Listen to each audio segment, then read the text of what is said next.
Welcome back to my channel, Use of Skills here. So, yesterday I fell asleep, and today I woke up to a bunch of PlayStation Portal reviews, which I'm gonna go over. I obviously have not gotten it due to the price. Really, obviously, if it was a lower price, I would definitely get it. It's a standalone PlayStation Portal device, but if it was cheaper, like I said, like maybe $100, I would 100% get it.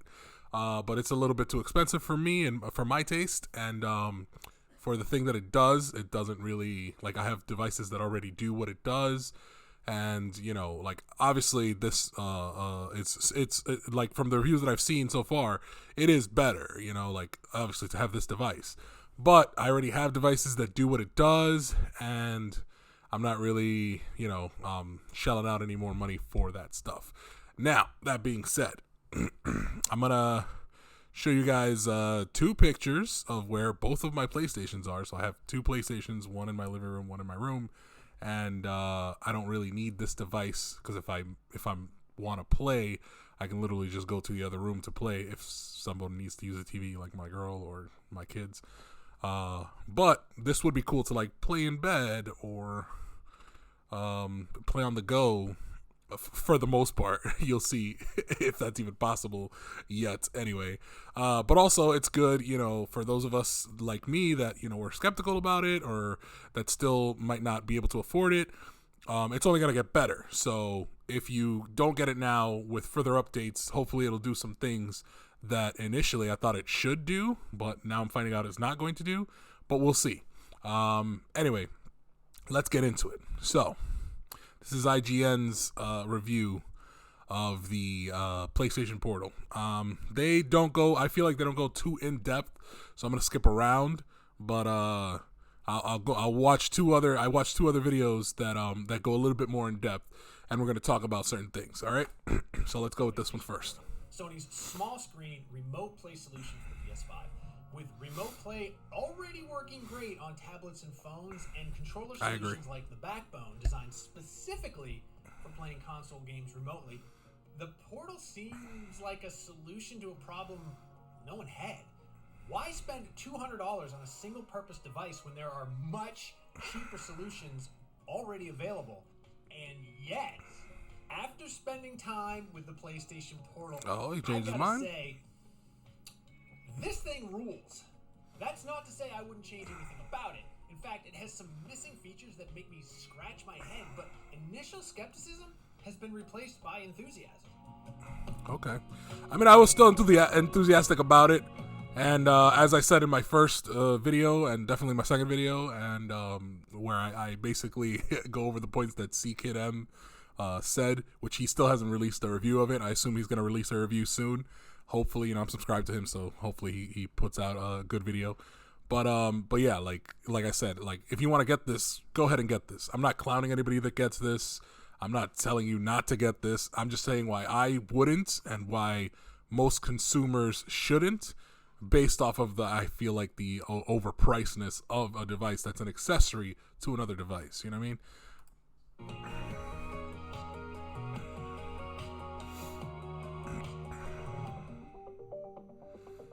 First off, when it comes to the just use your phone argument against the Portal, that disintegrates once you see the screen. Now, it's not OLED, which is a bummer, but it's an extremely high-quality 8-inch LCD screen. Right. That is much bigger than my iPhone. That's 100% bigger than iPhone. And it really looks fantastic.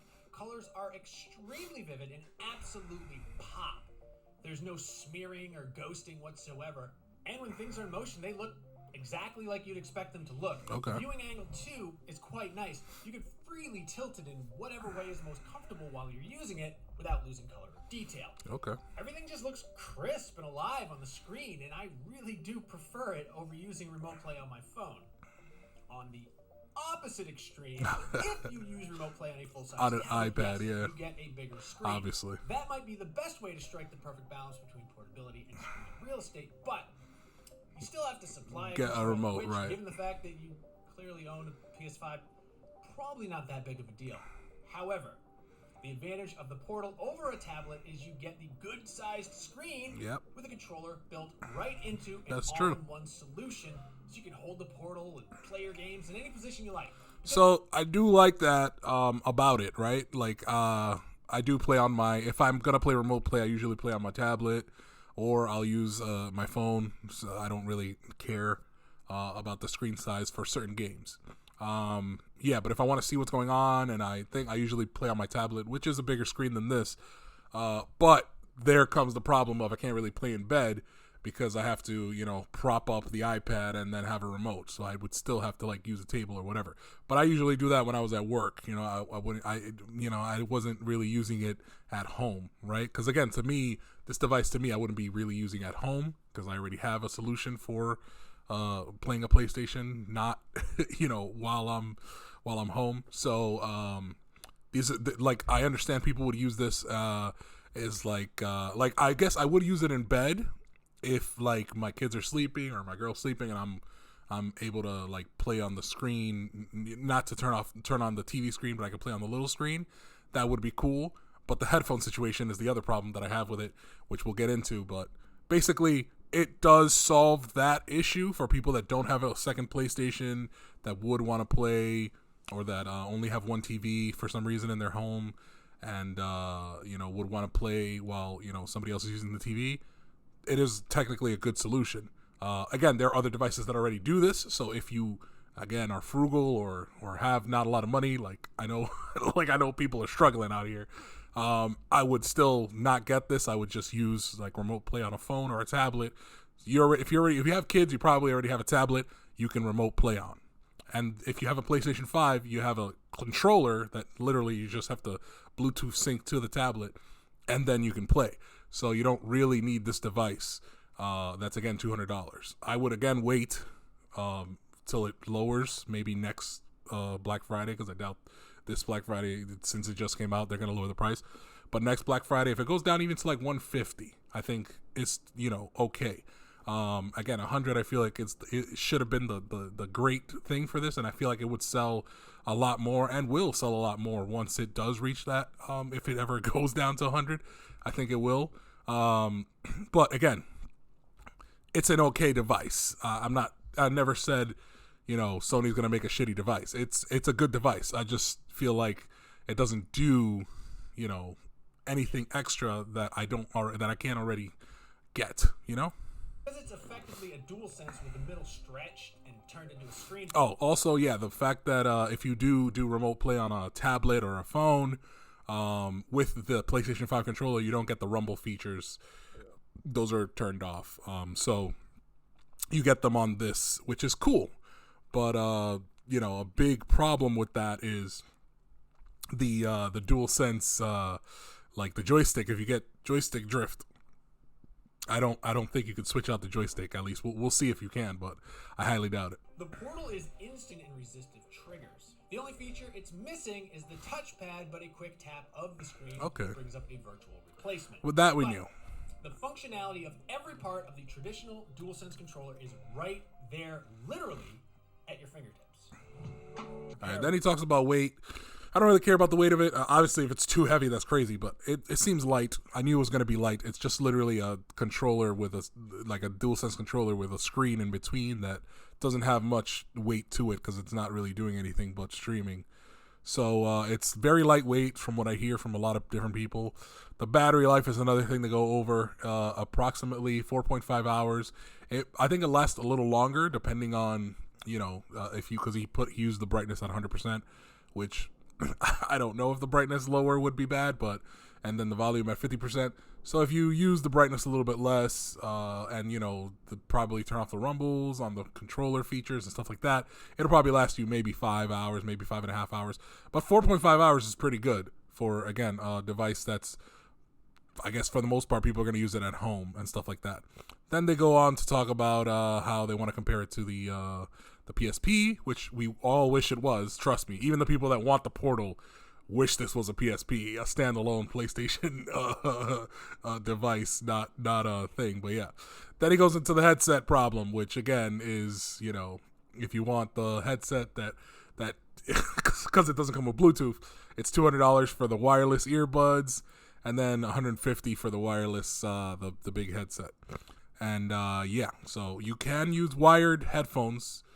If you have, I don't. So, I would just use this, unfortunately, speaker mode, which would defeat the purpose of playing it at night in the room while my kids are sleeping or whatever, or my girl's sleeping, because at the end of the day, it's still loud. It's made all the more frustrating by the fact that the single worst part of the Portal is its built-in. That's the other problem. They sound flaccid and underpowered with little in the way of audio range. I do appreciate they are stereo speakers, and in games that use stereo effects, it is actually noticeable. But otherwise, the sound is really underwhelming, and at full volume, it sounds blown out. My phone's speaker sounds better, and hey, I can pair my phone to my Bluetooth headset. Obviously. All right, then they go through the stuff. What else? Frame rate in moments where the action got really fast, although it was very brief. Occasionally, I'd spot the resolution drop down for a tick or two, but again, that was only during the fastest and most heated parts of the games.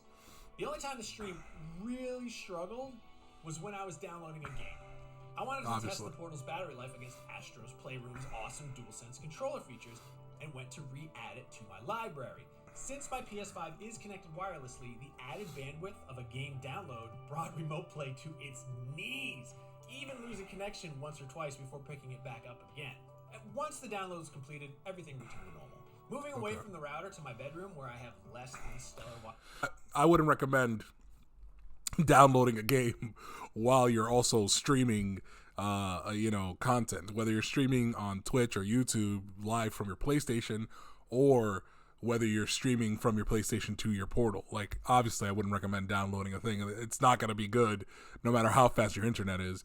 But yeah, like, obviously, I assumed that would happen, so I'm not really dinging it for that, because that would happen on any device, Wi-Fi coverage. The problem got... But that does prove that they don't have like a separate bandwidth like a lot of people thought, like C-Kid M thought, where I guess they were going to give him like extra bandwidth because you're using the PlayStation device, that basically it would share it would have a greater bandwidth for, like, it would separate, all your downloading or uploading stuff over here, and then your Wi-Fi connection to stream is over here, and it's better or whatever, so it doesn't interfere. Like, that's not the case. They just use it as Wi-Fi across the board, as if you were using, a phone or a tablet or whatever. So it's the same bandwidth no matter what. Pretty bad. It was no fault of the Portal. It was wholly because I haven't set up enough access points to give it a good enough signal. At this point, I had switched to playing Final Fantasy VII Remake exclusively, and there were occasions when the streaming buffer was working so hard. Okay, so he moved to his living room, and it was a little bit lackluster, he said, or another room in his house. It was lackluster, but that's not the part that I want to get. I want to get at the part where he says he moved to, he went to a Dunkin' Donuts. After establishing the Portal works great in most of my house, I packed it up and took it to Dunkin' Donuts, which, as a New Englander, I am required by law to visit at least once per month. I'd hoped to test its performance on public Wi-Fi, but this was a total bust. Dunkin', like many chains, airports, libraries, hotels, and other locations offering guest Wi-Fi, requires you to visit a website and acknowledge its terms of service before allowing you onto their network. And the Portal has no web browser to allow such interaction. That's crazy. That is a huge bummer, because pretty much any place you'd want to use it outside your house is going to require that initial login page. This seems like something that could be handled in a future update, but for now, you are out of luck. However, one of the locally owned coffee shops in my town has free Wi-Fi with no such requirements, so I took the Portal in for a cup of coffee. It was easy, but connecting to my console back home took long enough that I was worried it wasn't going to work. But once it did, it worked incredibly well. It worked almost as well as it does at my house when both devices are on the same network.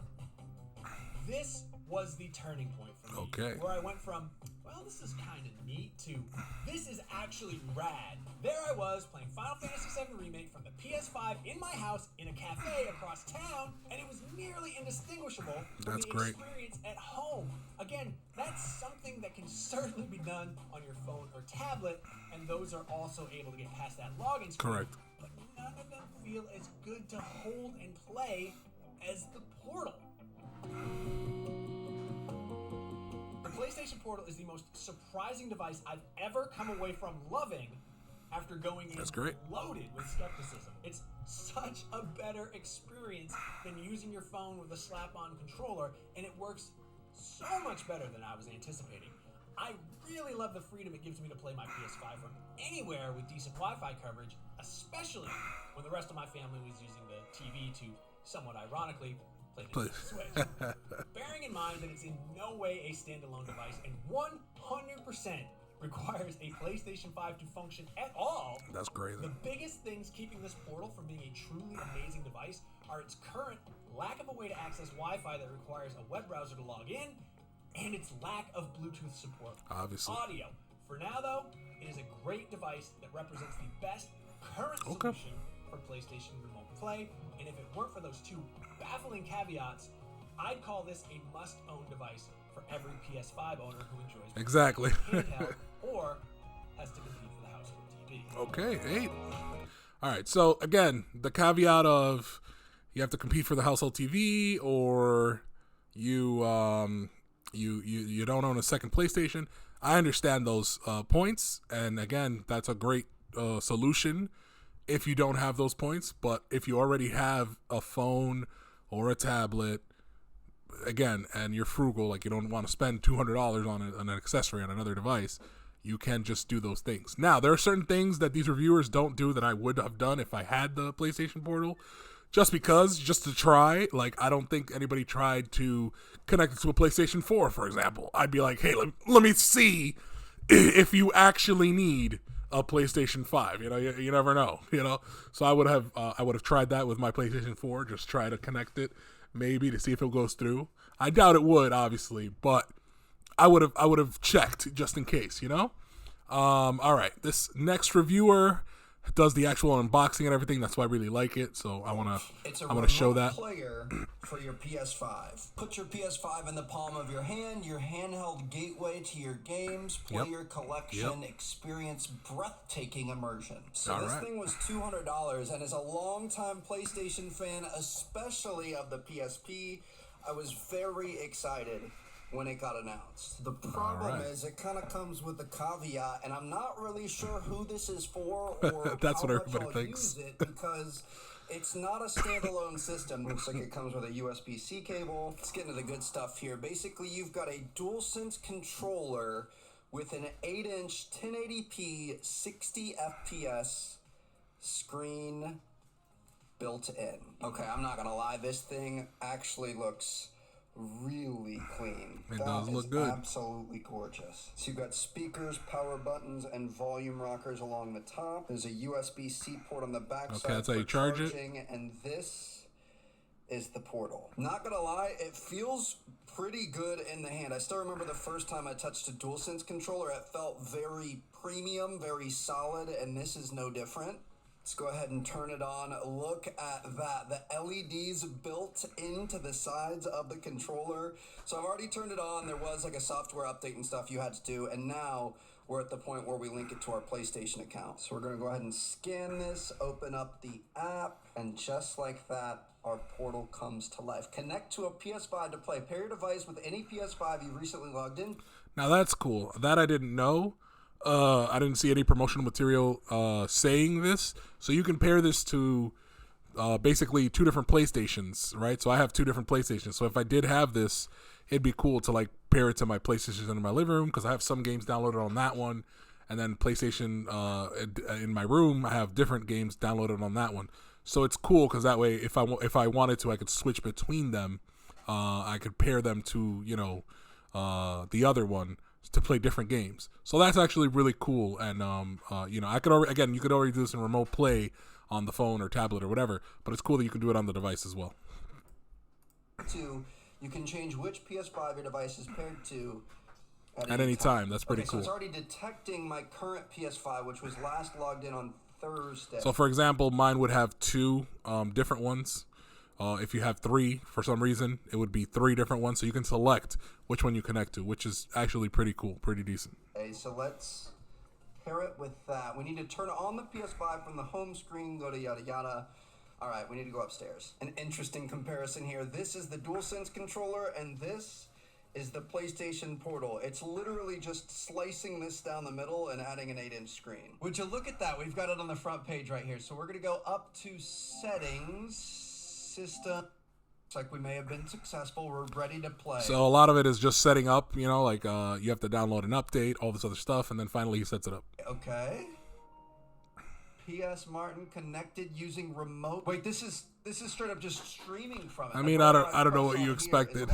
That's basically what it's supposed to do. PlayStation 5. If you try to turn your other controller on, you will take over, and it will probably log this thing out then, right? Yes, it logs it out. I was wondering if I could use this controller to control that. That'd make sense. It wouldn't make sense. But I like that he tried it, you know, so that now I know that doesn't happen. PS5 into rest mode. So we're going to shut the entire thing off. Okay. I'm gonna put this to the side, and then we take this. I assume it's going to be able to turn on your PlayStation. Can I turn my PlayStation on from, like, say we were in a different room or something? It already turned on. Let me swap to here. Interesting. I didn't even connect to it yet. So as soon as I turn this on, it will automatically kick on my PS5, and then you can choose to connect to it or not. Now this is where things get interesting. Really, I feel like the point of this device is, say I'm downstairs, not in my office, and I want to play PlayStation, I can. So like right now, we're gonna fire up Spider-Man. We haven't downloaded anything. We're just connecting to our own PS5. Correct. This is kind of awkward. Hi. Just connecting to our own PS5 through the internet. Wow. That was a lot faster than I expected. Kind of an awkward angle I have to hold this at to be able to show you guys, but wow. Okay, it feels good. It is for sure 60 FPS. The 1080 screen looks, you know, solid. It's 1080. It's not 4K, but in such a small screen size, it looks pretty good. Very responsive. I mean, I'm not playing competitively, but I'm not noticing a ton of input lag or anything. This is interesting, but keep in mind, we are on the same Wi-Fi, the same internet source. We're in the same house, just a few feet away from the PlayStation. What happens if we're away from home? So then he goes outside. It's a little bit rainy, but anything for science. Out in our front yard. I don't think our Wi-Fi service is that great out here. So this, I obviously wouldn't recommend, and I don't know why he tested it like this. Basically, he's getting further and further from his Wi-Fi source, which is his house. So it's just going to get laggy until it disconnects. I don't understand what he expected. Looks like we're getting a bit laggy. Oh, yeah, it's getting laggy. Okay, it doesn't like this. No internet connection. And then obviously it disconnects. It's going to disconnect. Yeah, Lost connection to your PS5. Now, the question is, what if I was on somebody else's internet? I have a Let's go find out. hotspot on my phone. Okay. So I'm going to hook this up to that, and I'm going to see if we can play over different ones. So this is another thing that I would have tested. So the initial test that IGN did, or the IGN guy did, which was go to a Dunkin' Donuts or Starbucks or whatever. Like I would have done that. I would have gone to like a hotel, some kind of place where I can connect to a public Wi-Fi. But unfortunately, like he said, most of those places that are like big public areas, like a public library or whatever, will have like a screen that you have to log into to then get into the free Wi-Fi.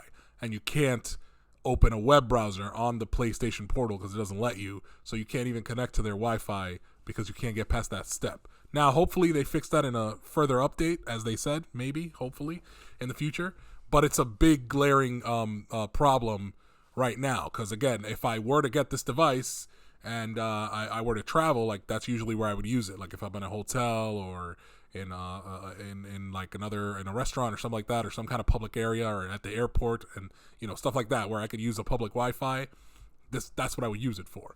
Now, if you have hotspot, which I also luckily do, I would have done this, what he's doing, which is test it. I wouldn't have done it outside, tested it indoors somewhere else, maybe at a local coffee shop or whatever. Like basically just to see if whatever whatever device it is or whatever internet you have from your phone is good enough to power the device.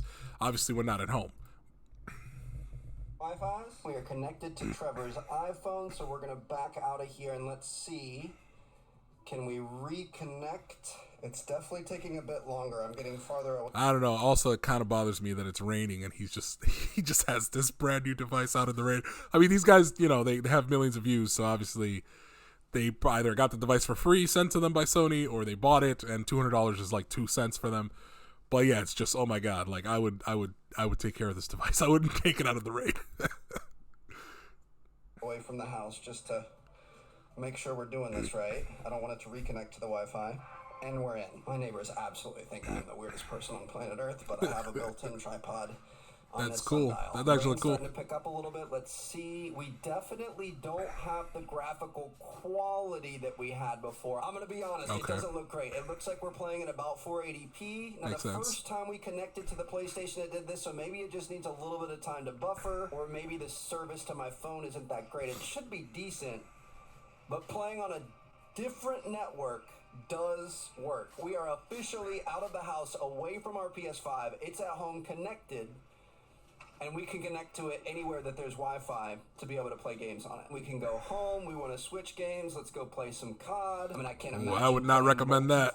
This way I would not recommend that. Idea, but you know, if you're really fiending to level up those weapons, then maybe this is an option for you. Looks like we were able to get into a match. Wow. Okay, so we are mobile gaming on the go with this thing. This is actually pretty sick. Love how we got the best map we could possibly get here too. I mean, it looks a little bit better, still kind of 480p-ish. Definitely looks better when you're connected to the same network and close to the console, but I mean, it works. We're playing in my neighbor's yard down the street. Now look, I'm not going to sugarcoat it. Would this be better if it was a standalone system? Obviously. If it could actually download and save and play games Obviously. without being connected Obviously. to a PS5?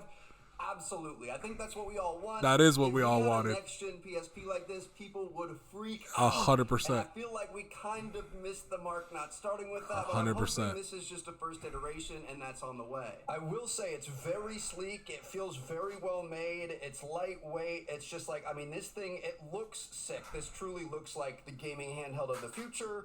It's just limited to places where you have good Wi-Fi. I am really glad we have that ability to connect to our PS5 at any time, even if it's in rest mode. So from now on, I'm just going to leave my PS5 in rest mode. That's mostly what it's... So this is the theme that I keep hearing, but I remember from the original, the initial stuff about the PlayStation Portal, they had said that you can turn on your place, like you can leave off the PlayStation, you leave it off in your house, turn it off. And you can turn it on with the portal wherever. So now you have to leave it in rest mode. This is another thing that I would test if I had it, which is, you know, it doesn't make sense with what they said. Also, I think I remember distinctly turning on my PlayStation with remote play even from my phone, which I'm gonna, if I can do it, I'm gonna shoot a video and I'm gonna show you guys on this same video at the end if I can do it. So if I can do it on remote play on my phone, I'm pretty sure you can do it on this device, but I don't know if they tried it or not. So, again, this is something that I would try. It's doing anyway, and anytime I want to be able to play on the couch, I can just hop in, connect that fast, and boom, we can hop into a match. With that being said, it's kind of weird because it's hard to think of someone who's really going to use that a lot. Now, honestly, myself, I'll probably use this more than most because my PlayStation is up in a different room. It's in my office. I'm working when I'm on it. So this is a great way for me to be able to veg out, lay on the couch, play my games, grind things off screen, play games for fun, whatever. I feel like most people already have their PlayStation in that area, right, hooked up to a bigger screen, right, higher resolution correct, screen. Like, I don't see the use case for a lot of people. I guess what I'm trying to say is I don't think a lot of gamers need it. It's very cool. It's well made. It is it's cool. Well designed. It's got a pretty good price point. But it's just... That's where we disagree. Everything you said up until then, that's where we disagree. The price point is not good. Because of all the things that he said, most gamers don't need it. They have their PS5 hooked up to a TV that's already resolution, or have a secondary PS5, or have another way to play to remote play. The price point is the point of I don't think I mean, I don't know if it's going to sell well. It might sell well. It's still PlayStation, it's still Sony, and people, frugalously spend. So possibly, but for people like me that, think about a device that I'm buying, think about how I'm going to use it, if I'm going to use it, and then spend the amount of money that I'm going to spend on it, I wouldn't spend $200 on a device that I'm either barely going to use or not really using, on a day-to-day basis, or like I said, barely use. Basically, if I'm getting this device, it's to use it extensively, right? Like I got the Nintendo Switch. I use that shit on the go everywhere I went. I played the shit out of Zelda.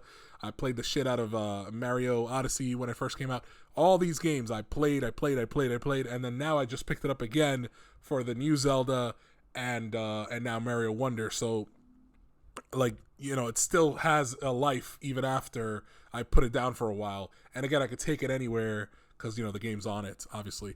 Not to compare the Switch to the Portal because I know it's two different things. But I'm just saying, if I'm getting a device, I'm getting it so that I can use it regularly. I'm not spending $200 on something that, like, you know, I'm just going to use once and that's it. Maybe once a year or twice a year. That's crazy to me. But again, if the price went down to like $100, then I'd be like, oh, okay, I could use it once or twice a year and it'd still be okay, you know, because, you know, $100 is not as much as I feel $200 for, again, an accessory. Not needed. Like, why wouldn't you play on a better screen when you're already at home anyway? So right. Yeah, those are my first impressions of the... That's the other thing. Anyway, so that's the other video. And then this guy, who I definitely 100%, the other guy brought his PlayStation Portal out of the rain. This guy, I mean, he's like a tech guy and he like, you know, opens computers and stuff like that. He opens up his PlayStation Portal at some point. I would not recommend it because, you know, I don't know about you, but I'm not that tech savvy, so I would not recommend doing that, but he does it. In this video, we're going to unbox it, test it out, tear it down, and see if it's any good. So right off the bat, the packaging is pretty standard, just looks like any other PlayStation packaging right now. So let's go ahead and open this thing up and see what's inside. All right, we're going to skip around because we already saw an unboxing. And the one thing that's really noteworthy is the fact that the analog sticks on the DualSense are actually larger than the one in the Portal. And the ones in the Portal, the analog stick is actually a little bit looser. Not a... Installing it to see what it does. All right, so we're signed in. It says, put your device with... See. All right, so it's telling me I can over to the side. You can change the brightness of this thing. Wow, really okay, I can see why he used... So, yeah, there I can see why the guy used 100% brightness, because it gets pretty dark. What is the point of airplane mode on this thing? Airplane mode, I have no idea either why it has an airplane mode. You also have your PS Link headset button here. We have our settings. So nothing's... Oh, the other thing about the PlayStation Link headset. So, again, you can't Bluetooth connect any headset to it. You have to have a wired headphones, which, again, I don't have. So if you do, kudos to you. But yeah, you have to have a wired headphone for right now. And the PlayStation Link headset, I think the first one, the more expensive one, the wireless earbuds, they're not out until I think January or whatever. We saw it on the IGN one. Okay. So the first one's not even available till December 6th, which is the more expensive wireless earbuds. And then the other one that's a little less expensive if you want to spend, again, instead of $400. I mean, I'm counting obviously the cost of the Portal, but yeah, like, you know, and if you want to spend only $150 on top of the $200 you already spent for the Portal, this is not available till February of next year. So you're just going to have to basically bear with it or get wired headphones until then, which again, kind of sucks. He goes over the menu items. Like I said, you could change the intensity of the vibration, stuff like that. Okay, so for him, he said his PlayStation is back home and he's in his studio. So he's in two different locations, but both locations have strong Wi-Fi. The main issue is that it kind of looks like crap, which is, again, not too surprising because I'm away from home. But my internet connection here is good. My internet connection at home is good, so you'd think it'd be a little better than this. But, well, of course, just a PS5 on my same network. There's definitely some noticeable lag, but, yeah, not too bad. And I guess the interesting thing to note here is there's no way to change your FPS or resolution target, so it just kind of does whatever it wants to. And let me just kind of try to show this input lag here. So what he's saying there is basically on, like, if you have the PlayStation 5 or the Xbox Series X, and you have a television that can't go to, like, you know, 4K 120 FPS, it can only go to 60 FPS or something like that. You can change the, you know, the FPS or the resolution on those devices so that, you know, and obviously on a computer, so that you can get whatever resolution you think would be best for whatever game you're playing. Whereas for this device, it doesn't let you choose that. It just kind of does, you know, it tries to do 1080p, like basically as much as possible. And if it can't, then it goes down, you know, 440, 720, whatever it is that you can get due to your Wi-Fi connection. So if I'm on the main screen, press down, like there's a little bit, it's not terrible. All right, so there he's talking about the input lag. So again, this is why I wouldn't recommend, you know, playing COD like the other guy did, Call of Duty, on a device or any kind of online game, because you're gonna have not only input lag, but also the streaming quality probably is gonna dip depending on where you're playing. So I would recommend playing, you know, competitively online on these devices. You can, obviously, especially if you're real cold, but but I wouldn't recommend it. Let's go ahead and try PS5. It's on my same network now. Click disconnect, and then you can put your PS5 in rest mode and disconnect. Okay, easy enough. So I have my other PS5 plugged in now. It's on the same network. We're going to try that one out now. Now this PS5 is on Wi-Fi. I will try to plug it in via the LAN cable later just to see if that makes the experience a little bit better. Alright guys, so here we are. And graphic-wise, it still doesn't look great. I don't know. Let's try to boot up Astro's Playroom. That's a great game to test everything out with and see how that plays. Oh, interesting. Okay, so when you do the touchpad, it gives you... This touchpad also I have a problem with. Because again, you're touching the screen, and I feel like it's just gonna get the screen dirty if you keep touching it with the touchpad. But luckily, there's not a lot of games where you need the touchpad for. Well, as far as I know, that I play. It's like that you need it regularly. You can do it on either side. Okay, that makes sense. So you don't have to go like that. That's nice. So yeah, man, it feels great. I will say, I feel like the vibration intensity is not quite as strong as it is on the DualSense, but it makes sense because it has a screen. So I doubt that they'd have a higher vibration because it's connected to the screen. It might mess up the stuff that's connected there. So that makes sense to me why it's not as intense. But the fact that it has it, and again, if you remote play with a remote to a phone or a tablet, you don't have it. So just the fact that it has it alone is already a plus. And again, I like that everybody's saying how it feels, because I assume, just even initially, again, in my first video, it looks nice and it probably feels good to play in your hand. Like that, I assumed all these things would be great. But again, to me, it's the price point that I just can't get over. So I just started downloading a Spider-Man 2 update, and it completely trashed my performance on here. Like, it's actually froze. And there it goes again. It just disconnected for a second time. And to be completely honest, I thought PlayStation would have sorted this out on their own device. Like, it makes sense that you're using all your bandwidth to download a new update, and you're not taking that bandwidth to play remote play. But I thought, being a PlayStation product, they would have, given you a bit of bandwidth for your PlayStation remote play, giving you another chunk of bandwidth for your downloading your game. You can do the same both at the same time. But I guess that's not the case. That is not the case. Disappointing, and now. So that is something that they never spoke about. So that's why, like the CKidM video, if you guys want to go watch that I did, where I'm like debunking what he's talking about as far as giving the PlayStation Portal proprietary like Wi-Fi bandwidth. They didn't talk about doing that, which I knew they weren't going to do.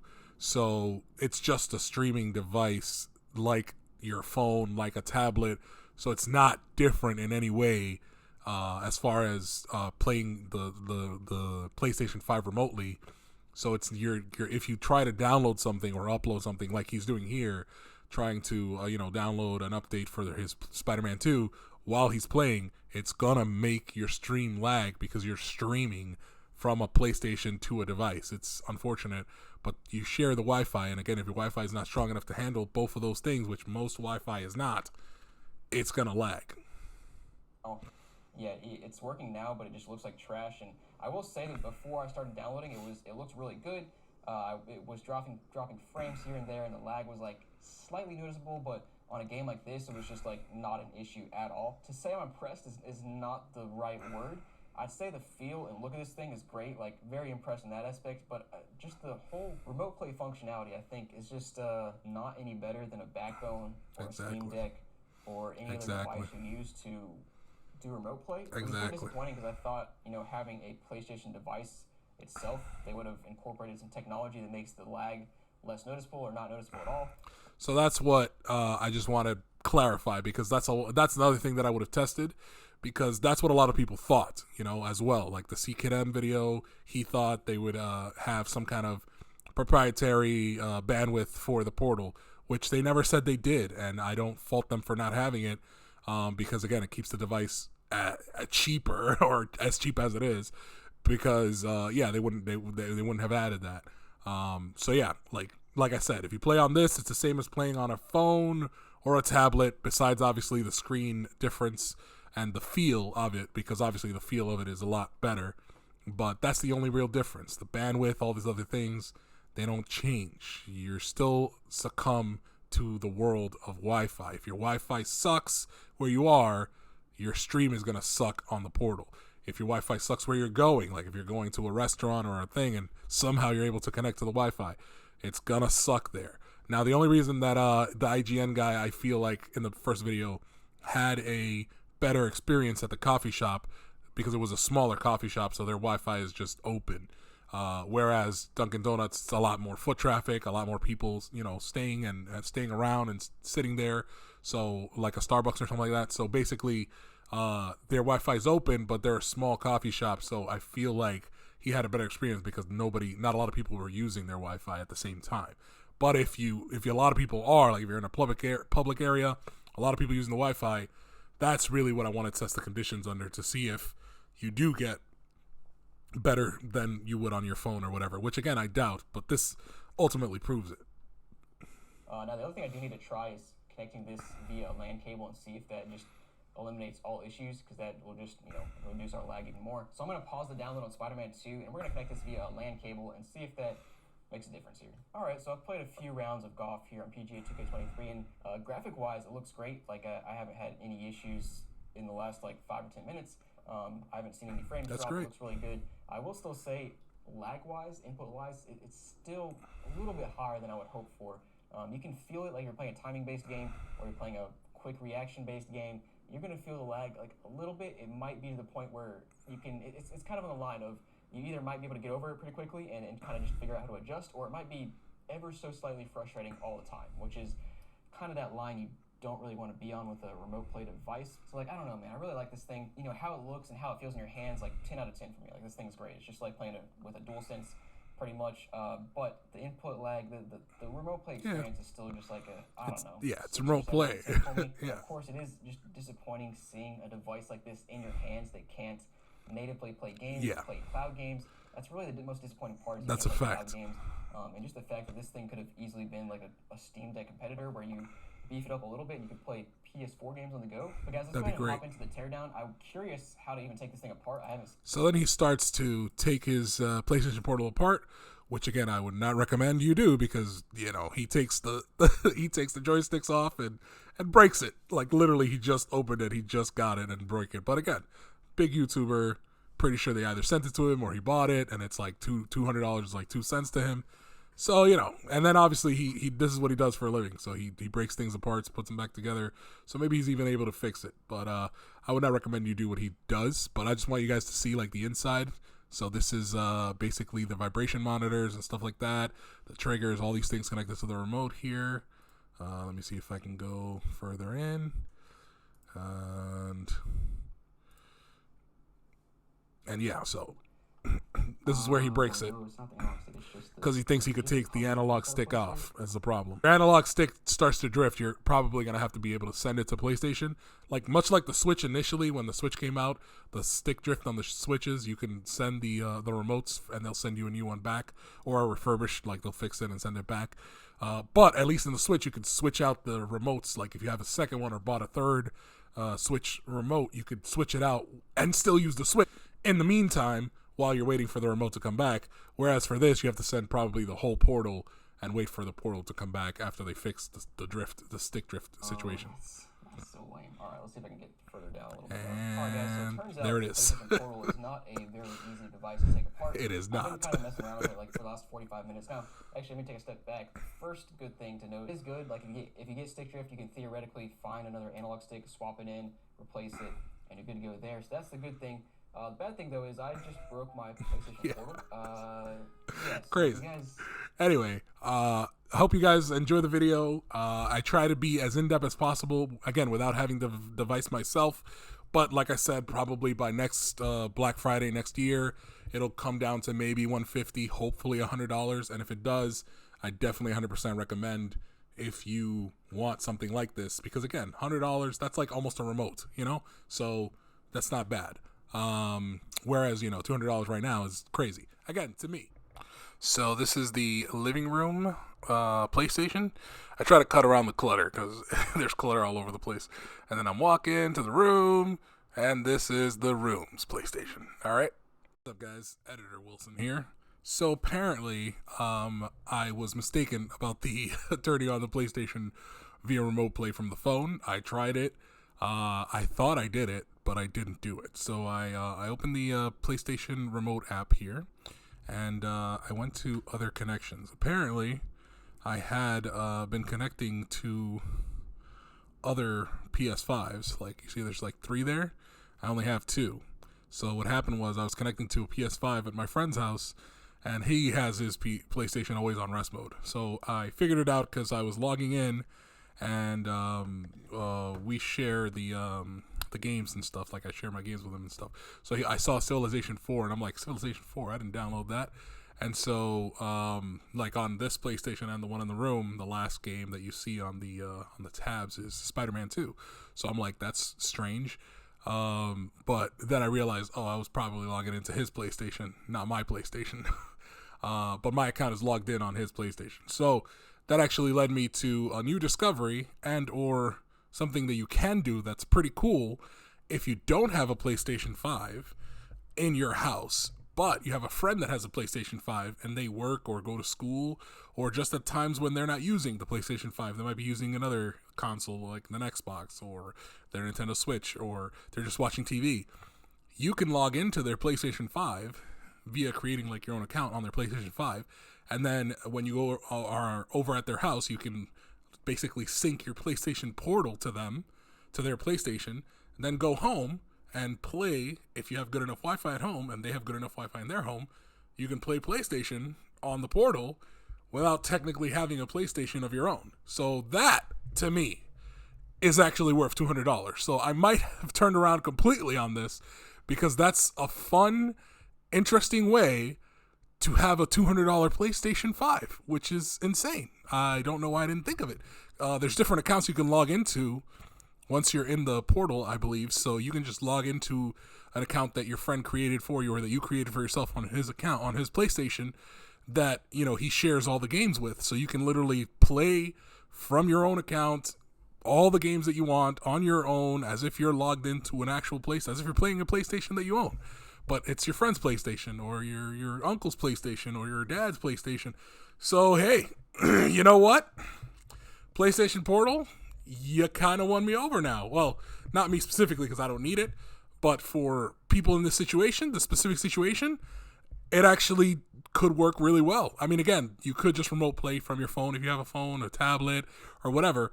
But if you don't have a PlayStation 5 remote, or if you want to feel the PlayStation 5, you know, rumble features, and basically have more or less all the features of a PlayStation 5 without owning a PlayStation 5, PlayStation Portal might be the way.